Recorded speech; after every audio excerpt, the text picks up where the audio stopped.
And boom, we are good to go by the looks of it. Looks like this is just started. I just realized I've got to tilt my screen towards me, which means I've got to adjust the camera a little bit.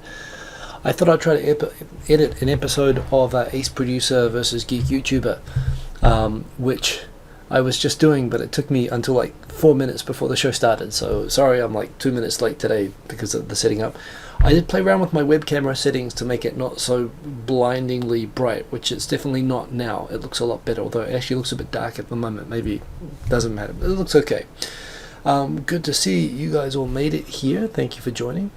Let me stop the video over there so I'm buffering up, line up the comments, and great to see all you beautiful people here tonight. Would like to start out with a big shout out, two people actually. One to Damaster, who made the awesome thumbnail to this episode. He actually made it for me like 2 weeks ago, and I planned to use it last week, and I totally forgot like at the last moment. So I put it up for today, and I like it a lot. So yes, the godfather of Japan YouTube. I shouldn't say that myself, but yes, look at it. So that was pretty cool. And you know what? I'm just gonna do something very quickly. You know, this never goes well when I actually click on the settings, but I just want to make my screen bigger, so I'm looking straight ahead at comments. Hey, Andrea Moboya, good to see you. Indeed, from Melbourne. And Melbourne turned 180 today. I didn't realize that was the age. I've got a lot of Melbourne history, actually, in my own family tree. So that's congratulations, Melbourne. Good on you. Special shout out for Travis. So what's up with Travis, actually, apart from going back? By the way, Ben Duck is asking what type of a CPU I use. I use a what is it, a K6000. I think what I got. Well, sorry, CPU. So it's an i7. I can't remember the full spec sheet actually, but I got a beast for it anyway. And Ambel, good to see you indeed, and glad that you enjoyed the pasties and fish and chips talk from last week. Got a bunch of topics. I didn't think there were a lot of topics this week, but I clicked on it and it turned out, you know, as I was just going through putting this together, there's not been a lot of real big news, Japan news, but there has been sort of tech stuff and so on. So yeah, so let's just head over towards the Tokyo Tonight topics. Hope you guys are all well. Good to see Phoenix. It was very good to meet Phoenix for the first time the other night at the YouTube Mixer event, the happy hour, where they had native instruments. I was hoping that they would be showing off iMachine, which is this app, which I'm thinking of learning next. And this is a pretty cool app. It's a lot like Korg and like Beatmaker actually, but yes, I was hoping that they might be featuring that. Hey Herb Toka, hey Ramsey Berabia, good to see you, and Christine in Japan. Oh, all you awesome people here. Sean Bro, Raz El Ghul, Fukushima Jack, good to see you. So anyway, I was hoping they'd be featuring their apps and so on, but actually it was featuring Tractor hardware, DJ equipment, and they were featuring stems, which are basically the next version of DJable MP3s, which will be in an MP4 format, but we'll be able to actually separate out the elements of the music, the beat, the bass, the treble, the vocal, and you can play with them and DJ them individually, which is kind of cool. And it was kind of fun to be playing on the toys for that. Speaking of DJing and speaking of parties, of course, next Saturday, A. Shubas, good to see you. A. Shubas from Panama, good to see you indeed. Always good to have Panama here. Sogartha, good to see you. And welcome, because I'm not sure if I've spotted your username before. Maybe I have, but it doesn't ring a bell, so good to see you indeed. And Ben Duncan, of course. Sorry, GPU. GPU is the K6000, that's right. But yeah, the K6000 GPU is excellent for, thank you for the like, Phoenix, is excellent for video rendering. It's crap for games, but that suited me to the ground for what I want to do. So yep. But coming back on, I've dropped the train of thought that I had before. Well, anyway. It's been, oh yeah, so of course we've got the YouTube party on Saturday 6th. It's going to be awesome from 7 p.m. at the Tokyo Sports Cafe in Roppongi. People are coming from, we've got, Ed Tomorrow's coming from Texas. We have people come from all over the world for this. We've already got like 140 confirmed RSVPs. There's a lot of makers, but also a lot of watchers. You know, it is the event to come to. Hey, Jenny Silva on her Japanese IRL in real life channel. has an awesome competition going right now that I talked about last week, but if you haven't checked it out, go and check out Japanese IRL, because that is awesome. Rikana the Fairy, good to see you, and wow, awesome people keep coming in. Speaking of awesome people, I do have to also shout out before we start out off, Jace, Man in Japan just hit 500 subs, and this is a big deal for him, because this allows him to get a proper Man in Japan YouTube channel URL and all that sort of stuff. Yes, you know, there is all that goodness there, and it's a big thing that he's been going for a long time, and I think he reached it today or yesterday. But no, anyway, he made a video. He put up a video, I think, today. Basically a thank you 500 subscribers video, and he should have many more if you ask me. But he's got an awesome channel, and that is great news for him anyway. Very well earned. Which just reminds me, I'd appreciate people could tweet out that the show is on. I'm about to do it myself. Because I rush to start the show, I always forget to tweet that it's actually just started. So I will come and join me now live for Tokyo tonight. Boom. Let me just tweet that goodness out. So that is out there. But yes, he is definitely into that BDSM thing. That's right. Well, maybe he should be, because that means he will get definitely more subscribers. Toru Saito, あそこいい店だよ。どこがいい店？なんかちょっと話が飛んでるんだよね。Maybe you're talking about Japanese IRL channel. Yes, indeed. But all that good stuff there. Hey, 3 old dudes, nice to see that you made it. And I heard from Phoenix, actually, while I was prepping for this show, that you were doing another show just before. So sorry I couldn't drop in on that one, but very good to have you here, as always. Emily Louise Vlogs. Oh, another shout out before I start. Emily Louise Vlogs. You check that out. That is not Emily Louise Maitland. That is her new special vlogs channel. Everyone go subscribe to that Emily Louise Vlogs channel. She's just kicked it off, and so that is just starting off. Contents, good to see you. And I always miss people, but anyway, very good to see everybody. So why don't we get into the topics? Let's get into the topics, because we have lots of stuff, lots of good stuff worth watching. Don't need the keyboard anymore. I'll put that away. Although I have some sexy keyboard news coming up a little bit later on.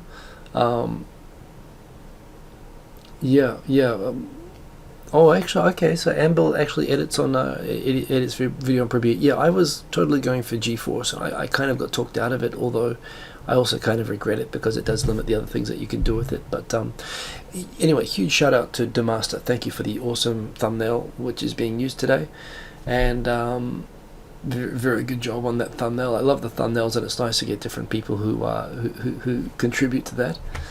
And yes, hope to see all you guys at the party next week. I hope to see a lot of you people there anyway. And those who can't, what I'm going to do is, I'm not going to live stream the whole thing, because you have to put a PC somewhere, the connection's a pain, all that sort of stuff. But what I will do is I will Periscope. I will use Periscope, as will Victor. So if you watch my Twitter, I will put up Periscopes, walking around interviewing people and so on. Hey, Stu in Tokyo is here. Wow, everybody is here. It's awesome. Also, I got a DJing gig for the first time in a while for October. Plus, I met a couple of guys who make hip hop music at the YouTube Happy Hour the other day, who I said that they want to play a couple of tracks at the party. They can and they will. So that is awesome. Claudia 4D, that's right. This is the first video I want to talk about. So there's this big debate going on, big kind of people trying to figure out, is it worth getting a 4K camera, and is there any point to posting a video in 4K on YouTube when you know most people can't watch or load videos properly in 4K. And Benjamin Harris, good to see you. Trabius, good to see you.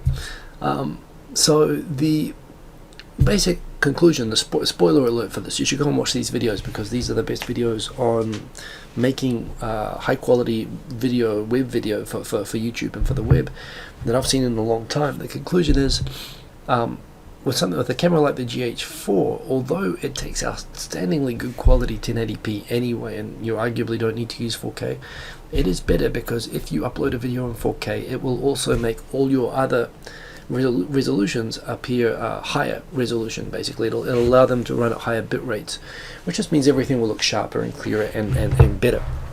So even if you encourage people to only watch I'm not DJ Butterman, stop that, So even if you only have people watching 1080p, that 1080p is going to look better if you uploaded it in 4K, even if you upscaled that video, for example, to 4K before you upload it. So yeah, that's kind of interesting.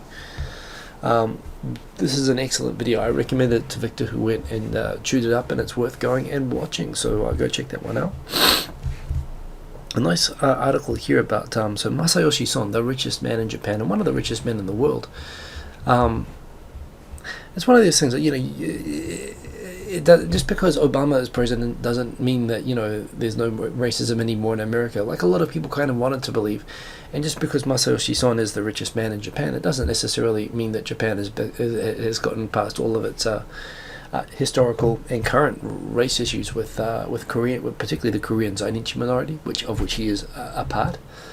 But what's really interesting about Son is not only from a Zainichi background and from a family that pretty much disowned their Korean identity and became fully assimilated as with a Japanese identity, but he's almost kind of militantly. The anger at discrimination that he felt when he was young was a major motivating factor in his success in his studying, and so on, which made him. Let me just make the screen a little bit brighter. It's a bit dim for me. It's the same. I know it's all the same for you guys, but for me it's a bit dim. So it talks about how that motivated him, and how when he became very rich and successful, it became something which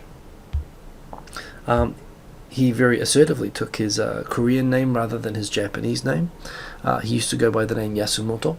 And it's kind of funny, with Koreans who naturalize, there are certain names that they tend to pick up. For example, a lot of Koreans, there are very few Korean surnames in Korea. So for example, anything that's like Kim, Kim-san will take Kin. It's got the kanji for money. So you know, you have a lot of people who, when they become Japanese, it's a bit like anglicizing Jewish names. For example, like, you know, John Stewart or whatever. When they want to Japanize their Korean names, they'll go, for example, An will become Yasuda, or you know, Kin will become Kaneda or something like that. And his family's name was Yasumoto, but he actually switched back to using the name Son, which actually he talks about his Korean relatives didn't want to be outed in their community, and they didn't want him to switch his name. But he did it because he wanted to give kind of hope to other kids from a similar background to him. Son gets a lot of bashing on the internet, partly because of the Zainichi thing, just people just, you know, internet right-wing sort of bullies and all that sort of stuff. But I read this, and he's a cool guy, and actually it really strikes home as it being very similar to, for example, Jewish people in America, or New World sort of Anglo-Saxon countries, for example. The whole thing about whether to assimilate or whether to hold on to the identity, whether to change the name, and so on. There's a lot of very similar themes, and this is a really good article, so a good interview, so it's worth reading, and it carries on for a few pages here. But anyway, I'll put that in there because it is good reading. Dream Crusher, prepare for near starvation in Japan. I'm about to talk about this, but first thing, I just have to blow my nose. I'm sorry, I'm a bit blocked at the moment. Pardon me. Sorry, just it's suddenly gotten cold here. I don't think I've got a cold per se, but I think it's just the temperature has gone down like 10 degrees. You know, we're going to be jumping straight into autumn and winter, I think. But anyway, so yes, prepare for near starvation in Japan. I've been talking about this at length, obviously, because there's not really enough butter currently in production to sustain, you know, the nutritional needs of the Japanese population, and this is something that concerns me deeply, and why I am hoping that they will open the door to butter imports from New Zealand at some point. But Ryan Boundless, he actually, I think he did an excellent job. He got a lot of hate for this. He got a lot more dislikes than likes for this video. And I told Victor myself, Victor called me up and he asked me what I thought about this video.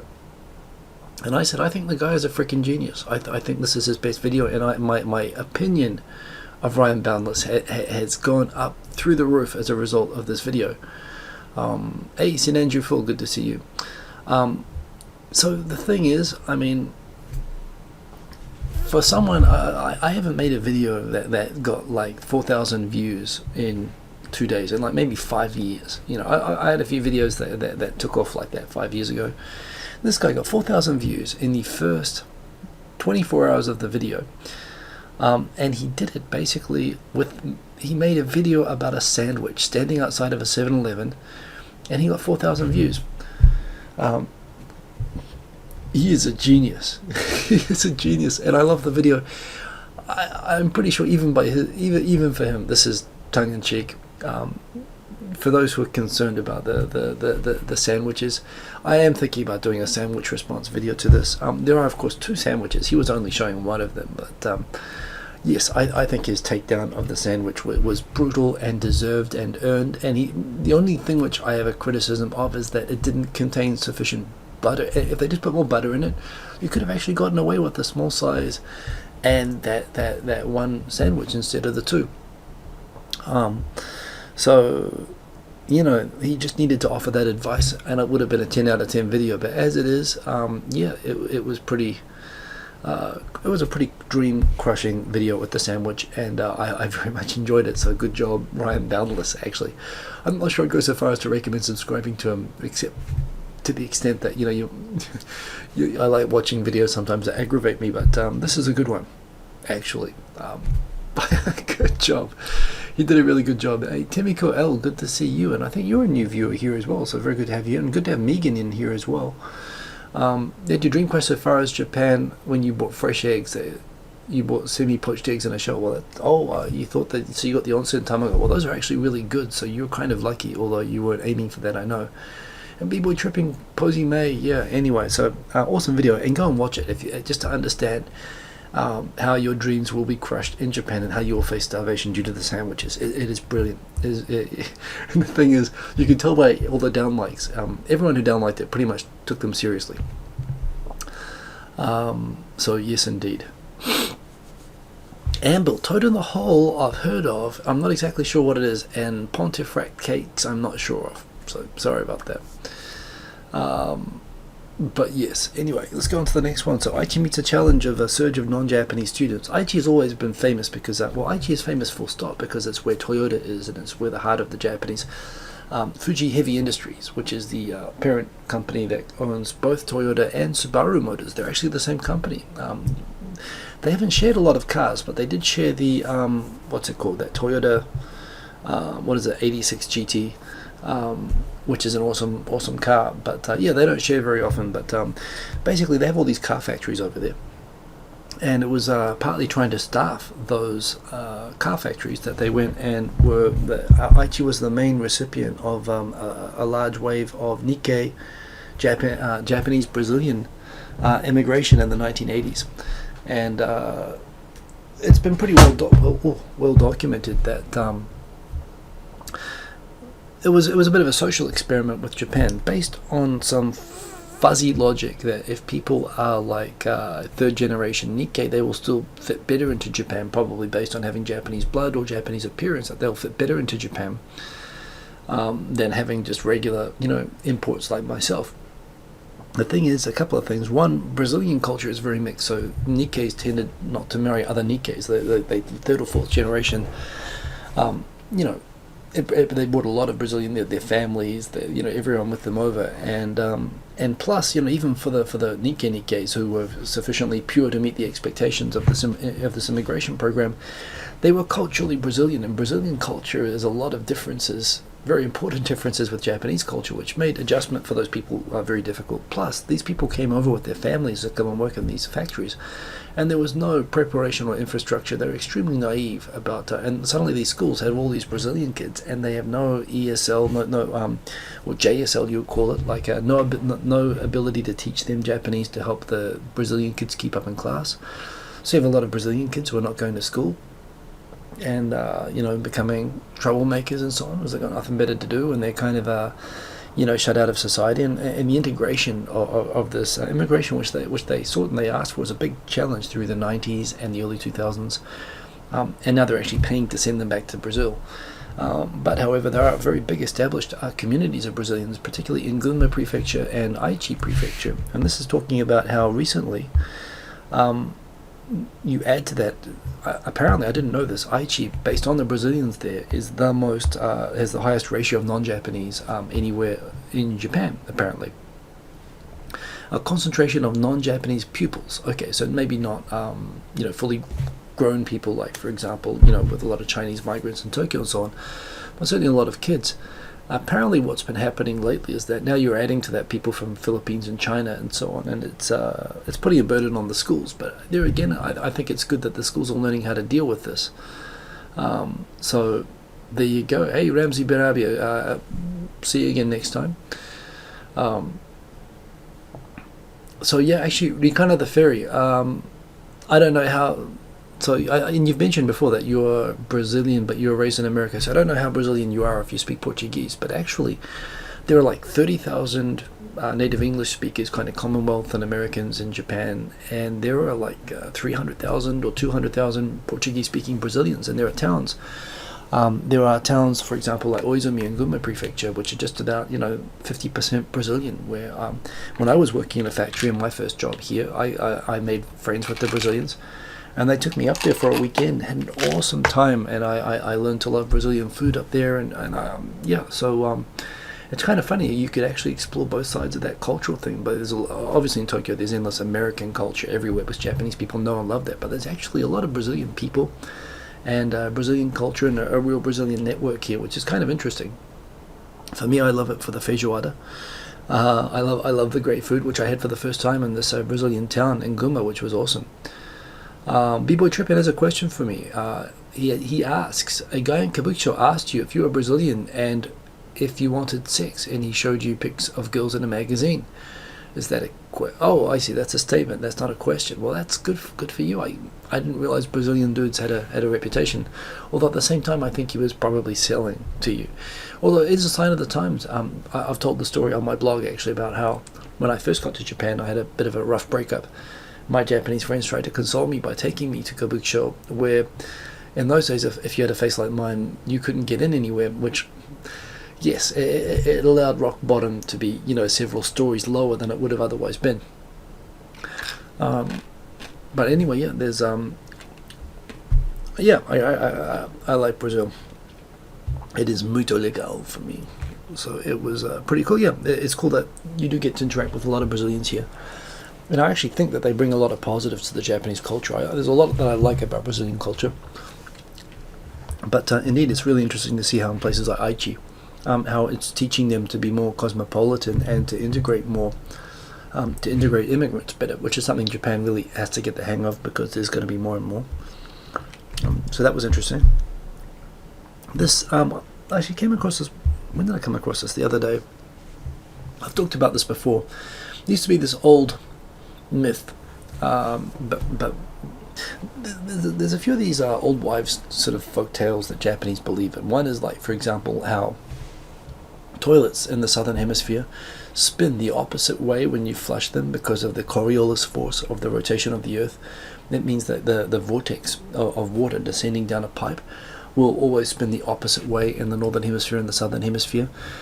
And this is of course completely false. It's to do with weather systems, like typhoons do rotate in the opposite direction in the northern and southern hemispheres, but the direction that water spins in when you flush it has more to do with the pipes and the configuration of the toilet than it does the rotation of the earth. But I've actually had very, very intelligent boss get very upset with me when I told him that, and told me no, everybody knows this, the flush, it always goes the opposite way in the southern hemisphere. I meant to take a video of that at some point and to demonstrate, although I'm a bit afraid, because it basically is a 50-50 chance that it could prove the myth or not. It depends on where you are. But this is one of the classic ones that pretty much all Japanese believed vehemently in the 90s, and I think a lot of them still believe today, that Japanese intestines are longer. And this was famously became known to the world.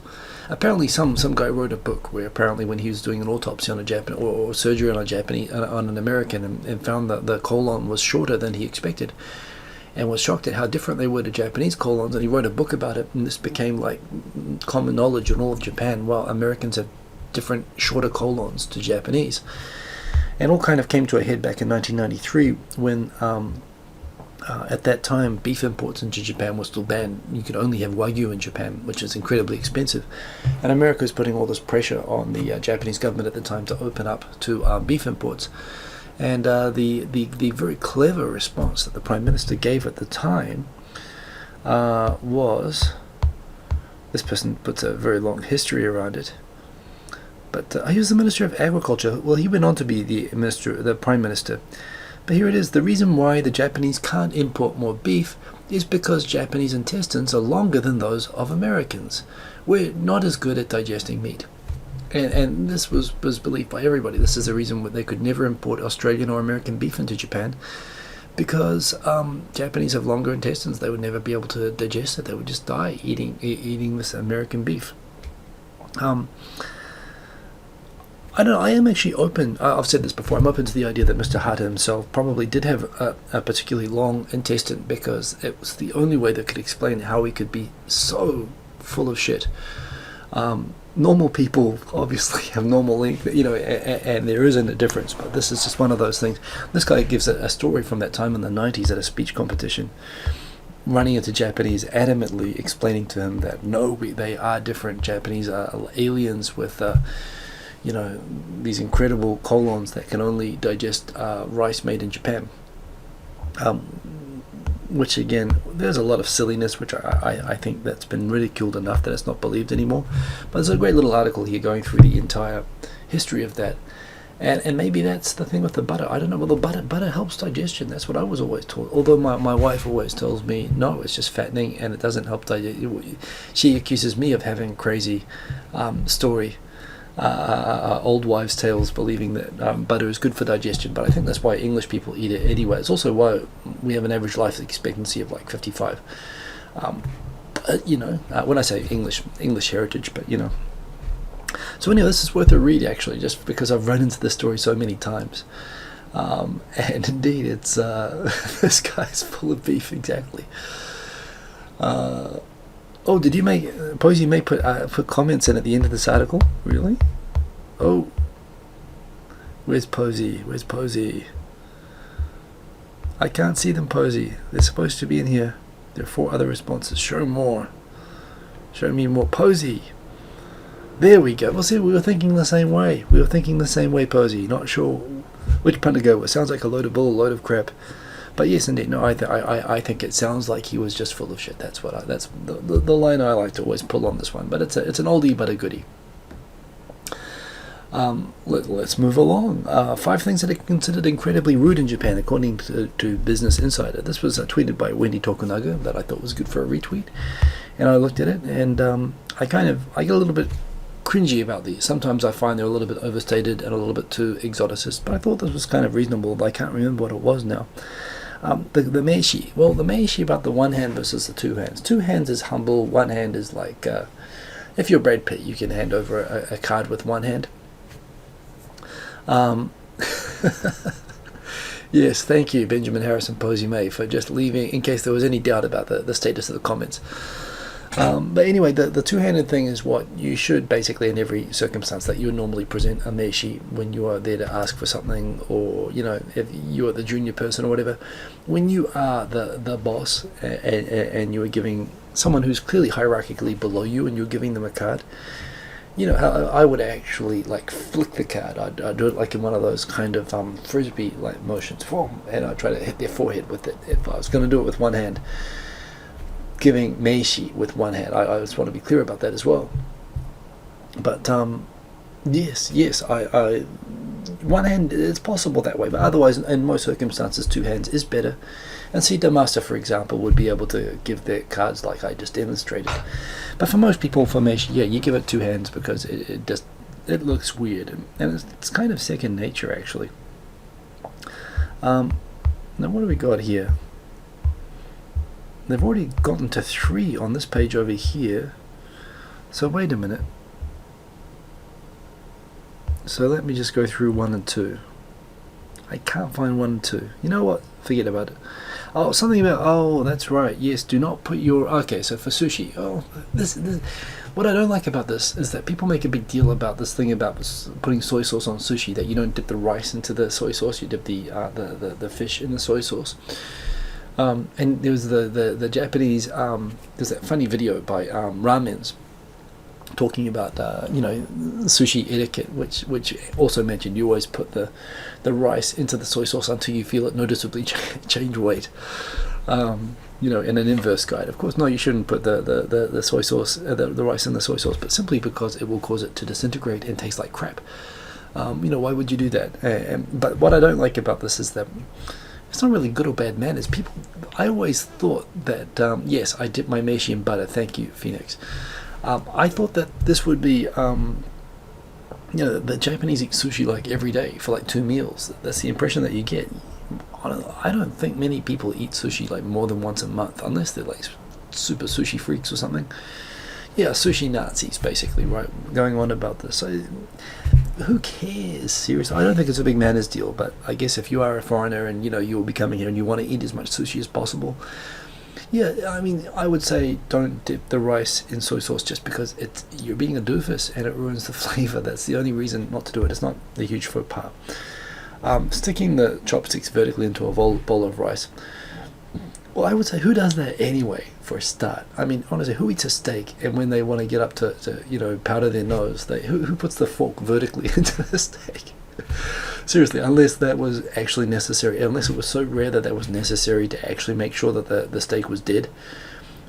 I don't know many people who actually stab rice with chopsticks, but this is one that's reasonable to say is bad manners, because that is something that you do at a funeral ceremony, and you'll cause everybody to say that's grandpa and burst out crying. It's just not good table manners to be raising the dead or doing anything like that. So no, don't stab the rice. But seriously, like, I don't know when people stab anything anyway.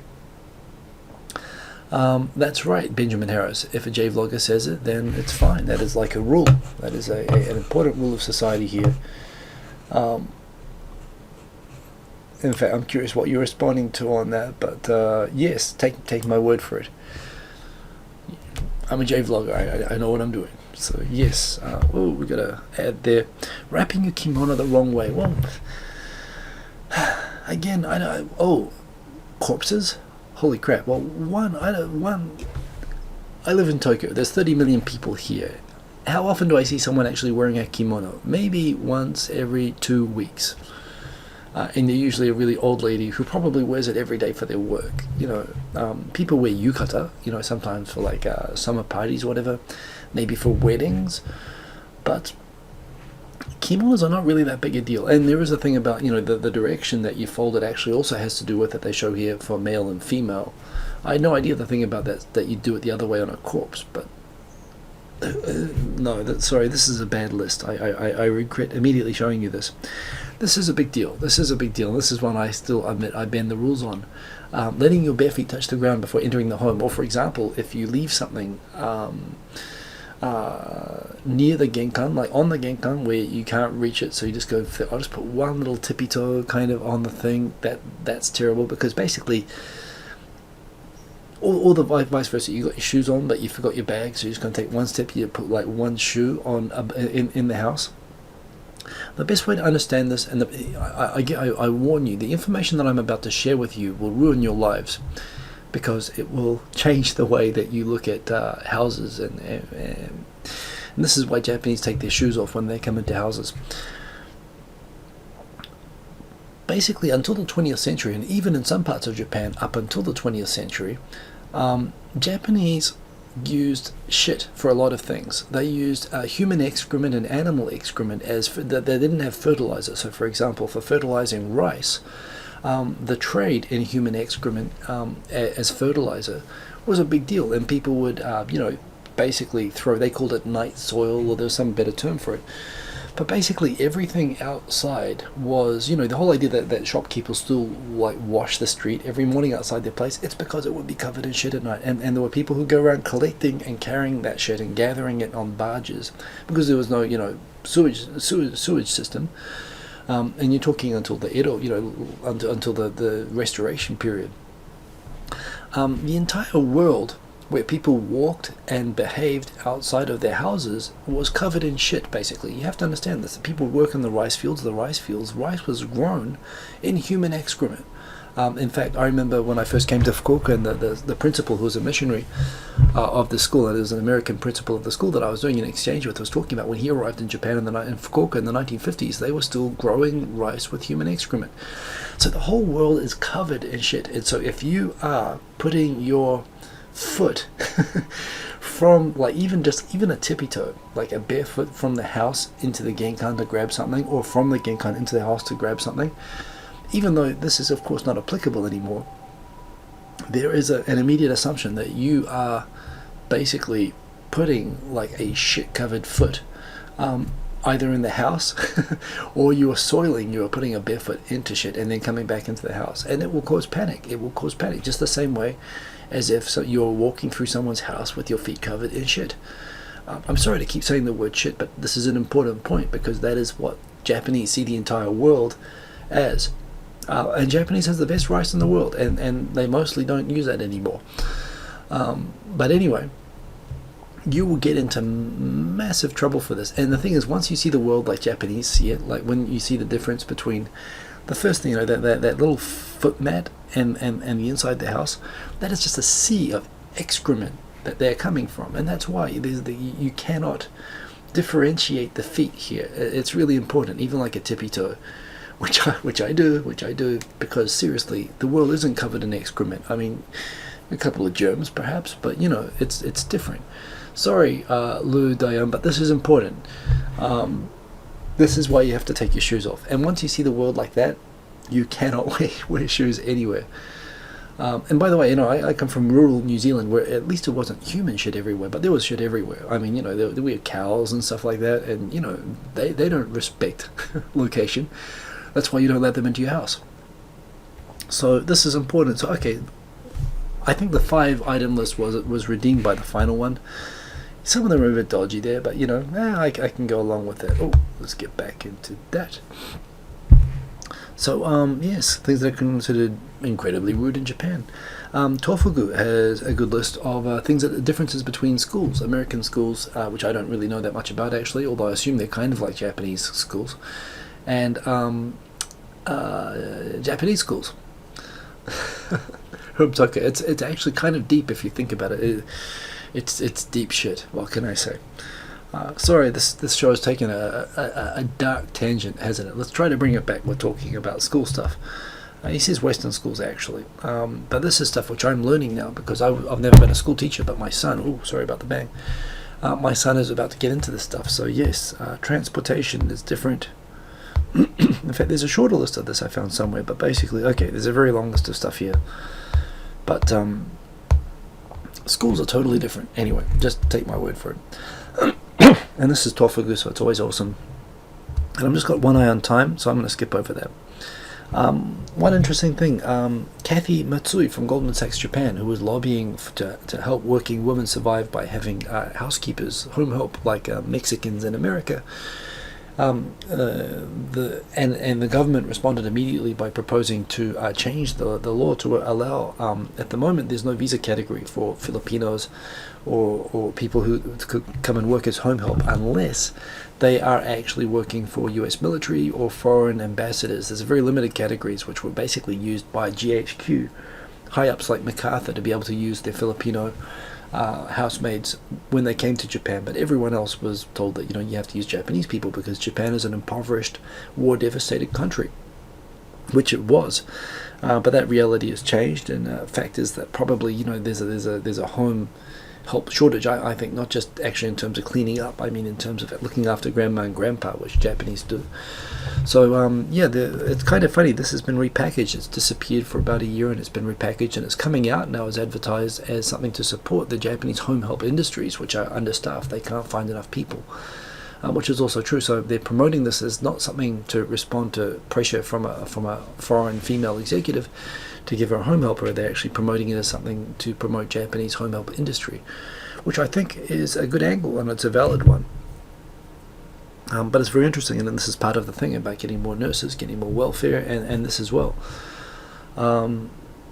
and hopefully they get them in a way that they don't get screwed over like they have been getting screwed over on the apprenticeship visa system, which I've been talking about frequently recently. This is kind of messed up. We all talked about how among 5,500 applications for refugee visas last year, Japan accepted five. And I actually talked with Nozu-san of the Japan Refugee Center. There's like an NPO that helps out with their applications.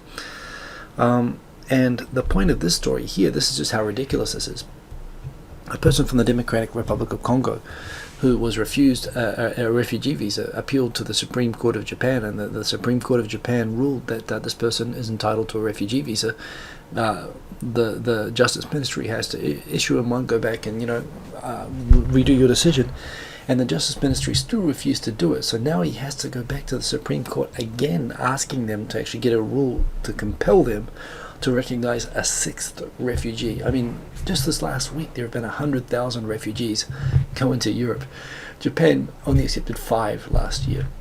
And one point on this as well, I know a lot of people, when you start talking refugees, they say, they need to get in line like the rest of us, and let's be clear, when we're talking about refugees and refugee visas, you're talking about people who are escaping for their lives. People have a legitimate need for refuge.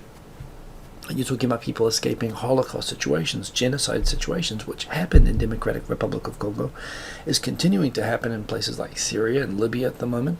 And there is an international humanitarian imperative. These are not necessarily migrants. There is a process to differentiate between economic migrants and genuine refugees. But if they're a genuine refugee, and you have to believe there are more than 5. There's a very good video I did on this a while ago, actually, which I feel compelled to show you, even though it's a shameless self-promotion of my own video. Where is it? Boom. Let's go into, that's the right thing. So my channel,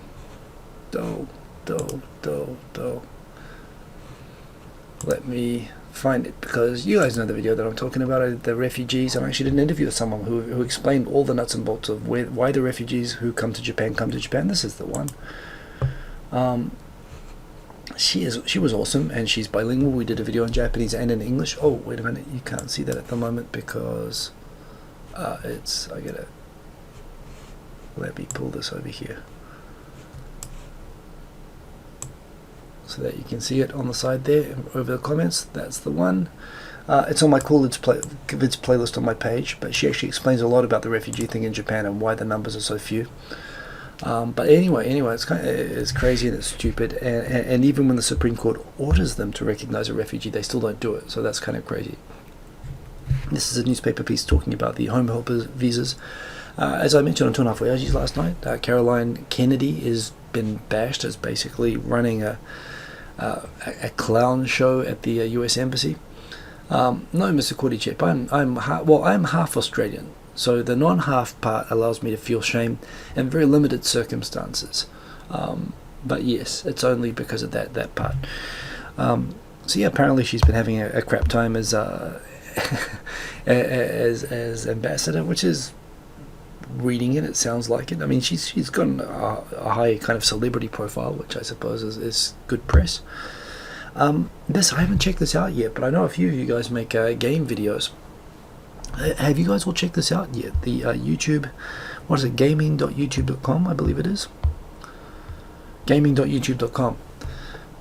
Just launched this week, and there are, and I went to look. It looks like for Japan you can't get the iOS app for iPad yet, but I really want to check this out. And yes, I've actually watched, just this last week I watched Phoenix 787's GTA videos.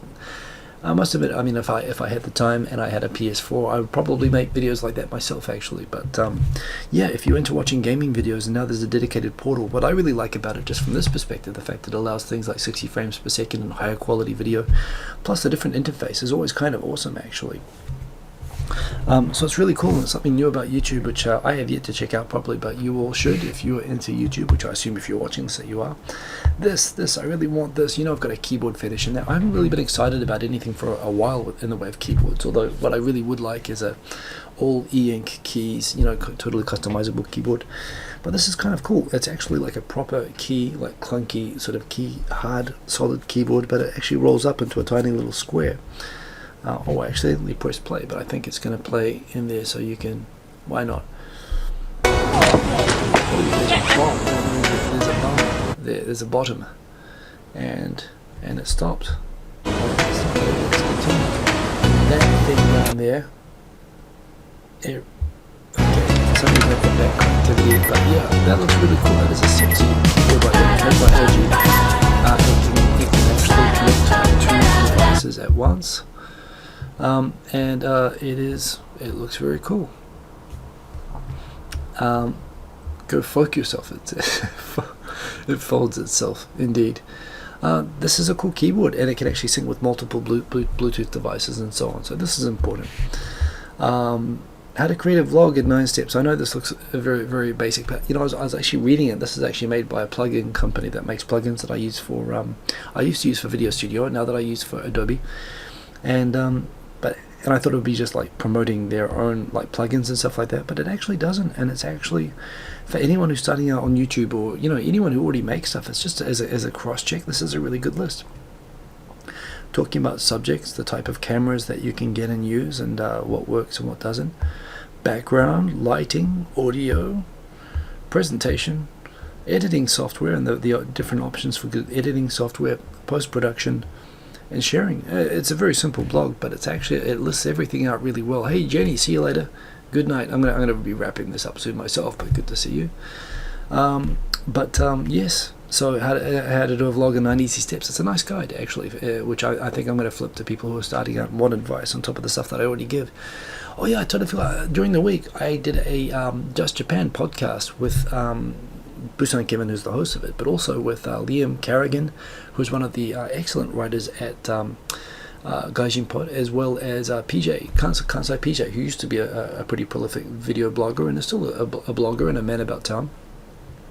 And we had a great discussion about all sorts of culture and news topics. It was an audio podcast, so if you ever want to listen to me going around while you were jogging, or I don't know, it was a good podcast actually. It was entertaining, and I thought the topics were actually very well covered. So it was a good. And we're talking about stereotypes, retiring, and angry cops, all in relation to Japan. It was a good podcast. Bit of a rant. So the opposition is tabling a hate speech law for Japan, basically banning speech, for example, threatening genocide and violence against minorities, which a lot of extreme right-wing groups have been doing, particularly around Korean neighborhoods in the last year, getting a lot of very negative attention for Japan. And it's actually partly to meet Japan's United Nations Human Rights Council obligations to do this as well. Something in the nature of what already exists in European and American and other countries. The government is decided not to sponsor the law, so it's not going to get passed. What's interesting is not so much the LDP, who you'd expect, but the Komeito, the government partner. They're technically supported. They're basically a front for Japan's largest Buddhist organization, which promotes itself, one, as an international, and two, as a pacifist and peace-loving party or organization, at least as the Buddhist side. And here they are. They're shooting down a law basically against racist speech, and they are sponsoring a law that people say violates the peace provision of the Constitution. And you got to wonder how people who even vote for Komeito out of a sense of obligation really feel like they can keep voting for a party that's so completely sold out. So yeah, that was interesting. Thank you, Damaster. This was awesome, and thank you for that thumbnail. That's why I put that there. This was the party at the Native Instruments party featuring DJ Shifty, which was awesome. It was very awesome to see him in action from very close. And Kang and Kodos, good morning to you. This was a good night out, and it was cool to see these guys and to play with all of these little toys, which I got to do without having to pay for it, which was nice. And yeah, this guy was cool. I got some Instagrams myself. That was good. The next this week, September 9, next week, actually 2 weeks away, will be the announcement of the new iPhone 6s, which I kept getting iPhones, although I only get one every 2 years, so I'm not going to be getting one this cycle, but my wife might. And it sounds like the love will be coming to the front camera, the video shooting selfie camera, which is definitely needed because it's crap and it's going to have 4K video. So it sounds like the camera is going to be the biggest upgrade on the new phone. Will be very interesting to see, particularly if that's the case, and that'll be something to attract YouTubers who are looking for a new phone that already has like awesome app ecosystem. As much as I'd love to love Android, I can't break away from iOS, and I'm not an Apple fanboy. Apparently there is going to be YouTube paid subscriptions as well as the music key service is going to happen apparently by the end of this year. Hey Phoenix 787, it was awesome. Actually, it was awesome hanging out with Sachiko and with Meg, and of course with Lisa sometimes, and Man in Japan. It was yes, it was. Thank you for the beer, by the way. Phoenix got me a beer, a good lager, and it was good stuff. But I love AKB48. Good to see you. But that's right. Yeah, I was also meeting Sachiko as well the other day. So yes, tell her I said hi. But anyway, some new YouTube services starting up at the end of the year. For those of you who didn't hear, Instagram is stopping with the squares. So I sometimes take like landscape type photos, and I have an actual app that I actually use every now and then. This one called Square Ready. This is an app which actually makes landscape photos. It puts blackness around it so that you can make them square, which is always kind of silly, I thought. So they're getting rid of that, which is kind of good news. What I don't like about it, however, is that the reason that they're doing it primarily is that they want to allow vertical videos to be able to be posted on Instagram, which of course, in my opinion, humbly is a crime against humanity of a low order, but they should not be allowed. And I think the Glove and Boots PSA on vertical video syndrome, VVS, is something everybody should watch like multiple times, because it explains why you should just say no to vertical video, even though apparently Instagram is saying yes with jazz fingers, which is disturbing and it shouldn't happen. Ahmed, SSDs are getting super cheap. Am I planning on upgrading? No, I'm not, as I've got like tons of crap in here. I got more than I need at the moment, but yeah, maybe at some point, we'll see. I got all SSD goodness in there at the moment, actually. Oh, no, in fact, no. What have I got? I've got Western Digital reds or blacks. I got blacks, I think. But they're huge. 2 4 terabytes and one very big SSD. I might get another SSD at some point. But what else we got here? I got so many stories, and I'm running out of time here at the moment. Oh, that's the wrong one. Let's keep going. Oh, I just lost my place. Come on. Boom, boom, boom, boom, boom, boom, boom.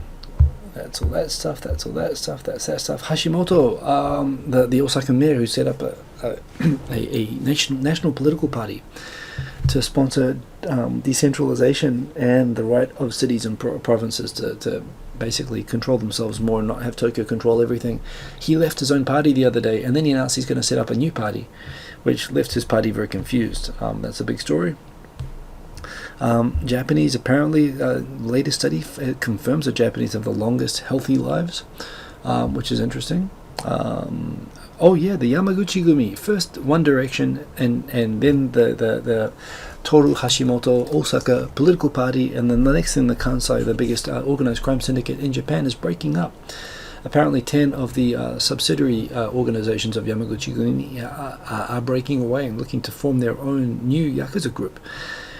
Which all sounds like, well, I guess the difference between this and a political party is that basically, Yakuza are like pyramids, extortion-based pyramid schemes. You go and collect protection money, and you pay a percentage of the protection money that you collected to your higher organization, and people who don't pay anywhere on the pyramid get, murdered or disappeared or killed or beaten up or whatever. And so I'm presuming it's not an easy thing to just suddenly tell your boss that you're going to branch out and get a new franchise, and all the collection money that you've been collecting for him, you're just going to be keeping for yourself from now on. So yes, if you're anywhere in Kansai, or particularly in Kobe at the moment, where Yamaguchi is headquartered, it's reasonable to anticipate that where these breakaway groups are going to be breaking away, that there's going to be a lot of, and for the people who are paying protection money at the moment, they're probably going to have both groups claim money from them. It's going to be pretty bad for everybody involved in this at the moment. So it's interesting news, and I don't know, they're like One Direction who carry out extortion and prostitution and drug running. And it was actually the I do have a theory on this, which I didn't actually put in here. If you actually go in Google, so if I put in Yamaguchi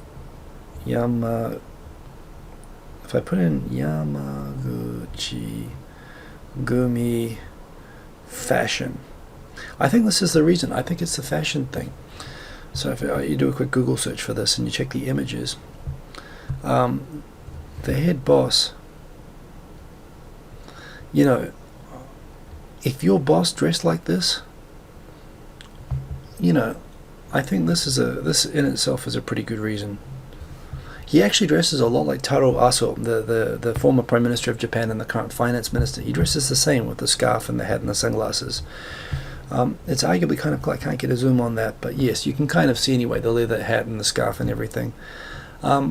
Yeah, I think this is probably what would have caused, you imagine that the head organization is like the father, and the subsidiary organizations are basically like embarrassed children who have become teenagers and they just don't want to be seen with dad dressing like this anymore.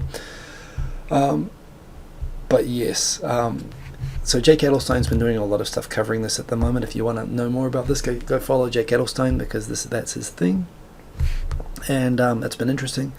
Pokemon has been suing its own fans who apparently they were setting up a Pokemon themed party called a Pokemon Party, and they sued them for copyright infringement for using the Pokemon name for the party of fans, which is kind of crazy. It's like they're trying to deliberately kill their brand now. It doesn't make any sense to me, but apparently they have a Seattle-based Pokemon fan party, and the Pokemon International Party came up and decided, hey, Floridian and Fukuoka. Yes, that's right, I get to the bottom of everything, including butter. But yeah, so bad news if you're a Pokemon fan, that for being a Pokemon fan, saying I love Pokemon, you could get sued by the Pokemon company for copyright infringement, which I think may have had something to do with this. Apparently, there are some disgruntled Pokemon fans at the moment. The Boston police apparently had to stop a planned massacre at a Pokemon World Championship, and there were 2 people involved. It's not clear if that was all of them, although the Boston police assured that they got them all, because that's what they have to do. They got to catch them all. They don't want to have a massacre at the Pokemon event.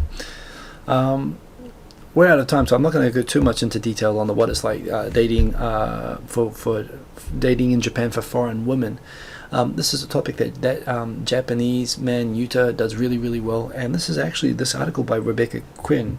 Gaijin Pod has lots of good stuff. It's worth putting in your bookmarks. It's a really interesting interview with the experiences of many non-Japanese, some foreign women, and their dating experiences in Japan, which is actually, it's really funny reading this. Actually, there are some, it sounds to me that they had to borderline sexually assault the men that they were after.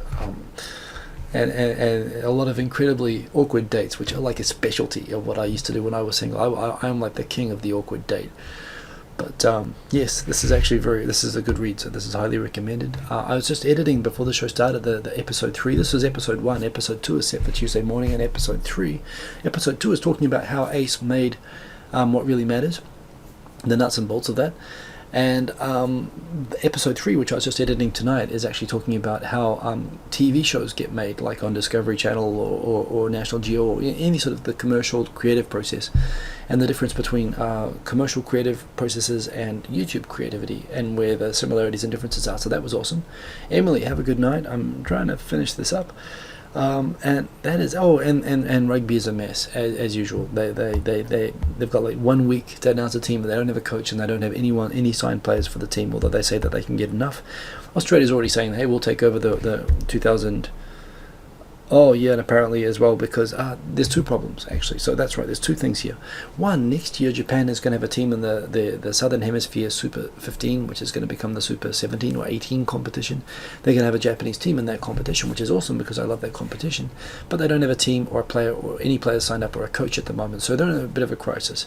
They also, because the Olympic Stadium got delayed, and that was the stadium that they were going to use for the Rugby World Cup final in 2019, and they decided that they are cancelling and redoing that. They don't have a stadium to play the 2019 World Cup final in now for the Rugby World Cup. They don't have a backup plan.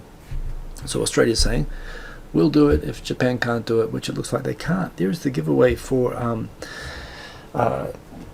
Jenny, who left us earlier, but yes, with her giveaway, so make sure you check out all that stuff. And that is all the topics for this week. We are actually up on the hour. This took a whole hour. I wanted to do less time than this. I actually have to go, and Stu in Tokyo, you're going off to bed. I haven't prepared any music for tonight, but if you want to hear some music, I can do some music. What do you reckon? I reckon I might just do it old school on my desk here rather than on the mixer, because I don't have a lot of if I can get the sound to come through, I think I'll do it here. So give me a musical style that you'd like me to do, and I will just do this right here, right now. And I got an idea. How about if can I show this from this in a clever way? Possibly not, but possibly I can. We'll see. But anyway, drum and bass, Godfather style. I like that.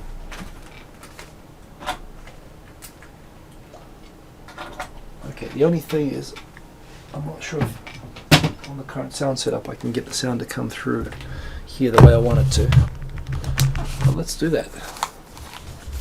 Bada bing, bada boom. So I will. You know what? I just said how I can't stand vertical video, but I think I've got to do vertical video for this. So I'm doing this in vertical video style. Vocaloid. Yeah, I don't have Vocaloid set up for this, unfortunately. So let's just first of all. Do I have something already set up here? What is this? Never lose the bass. Okay, so I've got to do a new track. So let's do a new one. New. Okay, and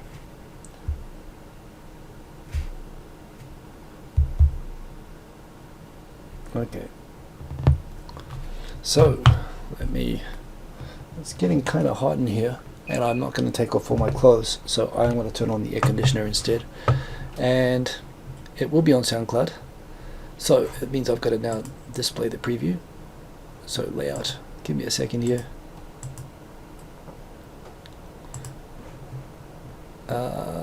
Rear PC mic. Okay, I gotta choose the front.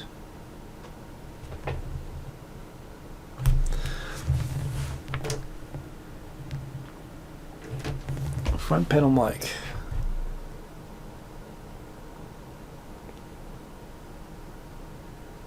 Which I think is that one.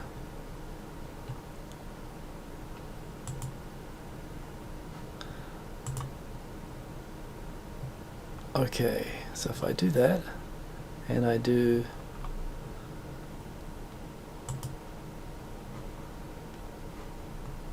okay, let me just check this.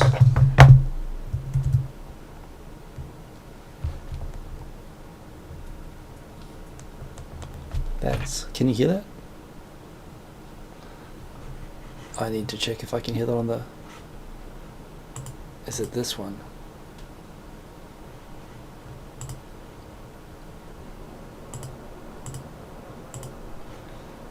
Let's just try that one.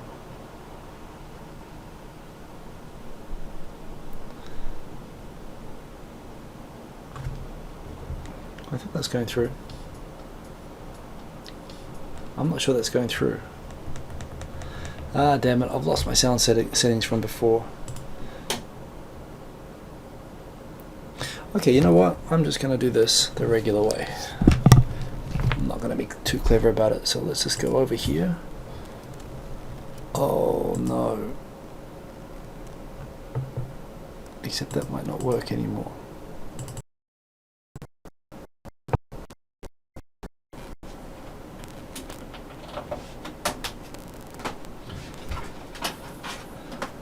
There you can see it.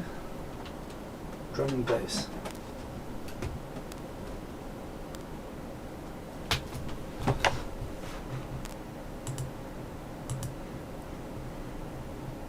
Let's cut that over.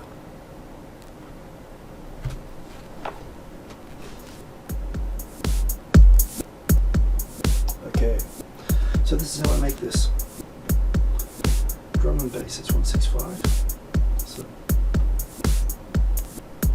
I want to stop this music to do that. So I think of a drum and bass song that I like.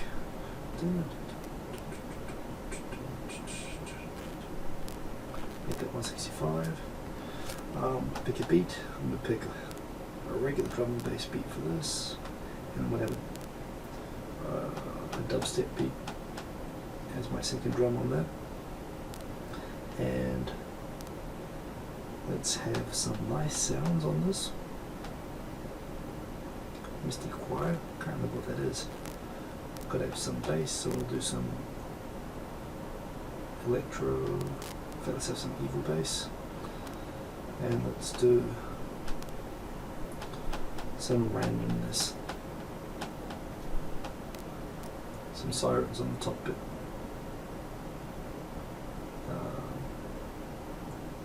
Let's do that. Okay, let's make this a F chord.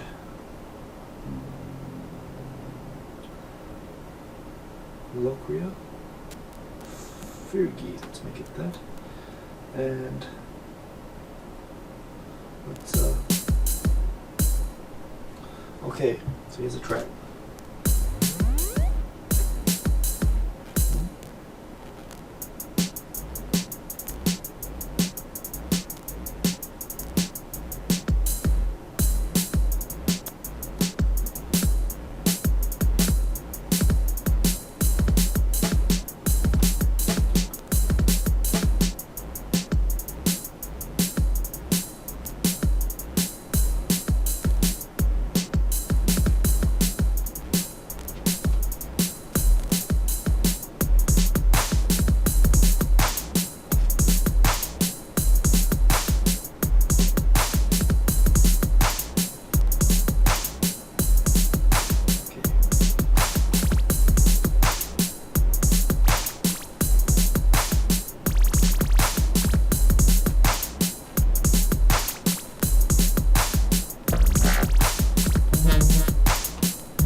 And that is me. I'm done.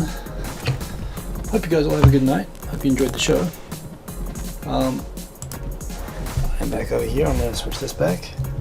And great to see you all. Have a good night, and see you next week, and see you at the party on the 5th. The YouTube party is going to be awesome. Thank you for watching. Hope you enjoyed the music, and I'll check the comments on how terrible you thought that was, but it's all good. So see you later. Okay, peace. How do I turn this off? It's over here. 1 minute 10. It's a bit long. What can you do? Okay, boom. Stop, damn it. Stop.